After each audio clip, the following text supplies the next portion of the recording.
It was a hot Saturday morning, the kind of heat that warns you something unusual might be brewing. Coffee in hand, I strolled toward our neighborhood park's market when I spotted Mrs. K under a bright red canopy. That familiar smile of hers, except it was the kind of smile that made you think she was hiding something. Her table was lined with glass bottles, small jars, and packets with handwritten labels.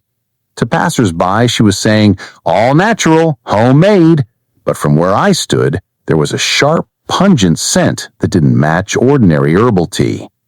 Our neighborhood rules are clear. No sales in the park without a permit. I would have kept walking if I hadn't seen her hand a plain brown paper bag to a man who looked over his shoulder before leaving. That's when my suspicion deepened. I walked up and asked, "Do you have a permit to sell here?" She smiled and replied, "It's all taken care of. No need to involve the council." But then I noticed a paper taped to her booth, bearing my own signature. I knew instantly it was fake. The logo was stretched, the font wrong, and the signature clearly copied. I snapped a few photos and turned to leave. But before I got far, two uniformed officers were making their way through the crowd. They began inspecting Mrs. K's products, frowning at some of the bottles. The market went quiet. She tried to explain, waving her paperwork, but the officer said it wasn't valid. Minutes later, she was leaving the market in the company of the officers. Within days, word spread. She'd been selling similar products online for a while, even using our neighborhood address for her business. That dragged our HOA into unwanted legal trouble.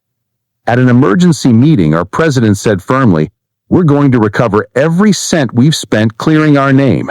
No one gets to use our community like this." The evidence, photos, videos, and that forged document spoke for itself. After months of legal proceedings, the ruling came down in the HOA's favor. She was ordered to reimburse all legal costs. From that day forward, the red canopy never returned to the market. Now walking through the park feels lighter. I've learned that rules aren't just words on paper. They have teeth. And when the truth comes out, it always finds a way to stand in the sunlight.